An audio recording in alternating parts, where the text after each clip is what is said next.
Back squats! Alright, we're doing back squats, but we're going to go over the low bar back squat.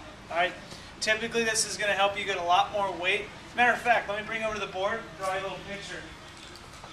Little back squat geometry. Okay, so here we have guy squatting. Okay, his hip crease is below his knee. Okay, and we got a little toe there. I'm doing my best. Okay, now if his bar is up high, up on his neck and on his traps, when he squats down, the weight of that bar is going to be over what? The front of that foot. Okay? So what that's going to require of this guy, now I'm not saying that if you use a high bar that the weight is going to be over the front of the foot. What I'm saying is that if you do it, you're going to have to be more upright.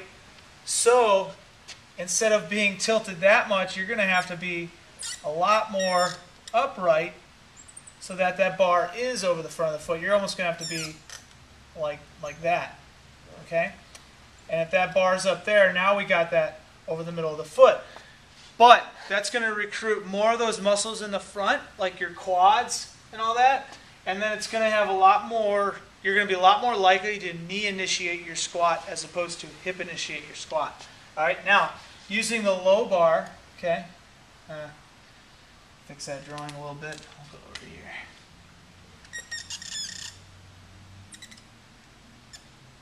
If we're using that low bar, okay, that's typically,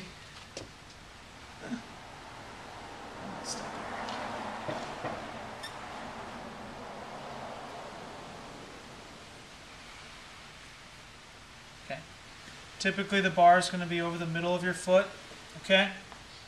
But you're going to seem a little bit more tilted over, okay? Now let's think about this as far as powerlifting, Olympic lifting, and so on. If I'm an Olympic lifter, I'm typically going to use a little bit more high bar squatting than low bar squatting, okay? But it's not to say that you don't want to do it, okay? You want to add it in as needed. I'm not saying one is better than the other. One recruits different muscles. One's going to make you stronger in this position, okay, which is some small part of our clean. So it can be beneficial. Well, let's say it is beneficial. All right, let's talk about CrossFitters. If I'm at a competition and let's say it has back squats in it and they're heavy, I am most definitely going to put the bar on the low shelf and use my butt for the movement, not my quads, okay? So, to each his own. It all depends on what you're training. But what we're really going to do is talk about how to get a good low bar back rack position. Okay? So, conveniently, we got our boy Courtney here. If I jack his elbows up a little bit, just go ahead and jack your elbows up behind you. Okay? He's got these traps right here, and then he's got the shoulders here. So that bar is going to sit in this groove right across here, not up on the trap. So it's going to be slightly lower, but by having the elbows up, is going to create a shelf. So let's go ahead and see what that looks like. Alright, so he's going to put the thumbs over so he can get a lot more groove in there. So right there, he's nice and tight. He's going to jack the elbows up. From here, he's going to squeeze that butt, stand up off the rack. Okay? Alright, we want to stand up, right? Up nice and tight. And the first thing he's going to do with this is send the butt back over his heels and then start squatting. Okay, so one thing we got to fix for him. So when that butt goes back, knees go out. Drive these out hard. Alright? Alright, let's go with a little bit wider stance. A little bit more. Alright, good.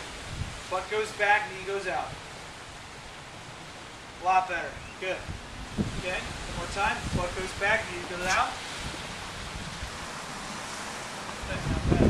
Really drive the butt back. Good, a lot better. Go ahead and rack it. Okay, so having that bar over the low bar, although it's a little bit rough sometimes and a little bit chafy on the back, it's going to help you a lot with those squats getting a lot more weight. All right?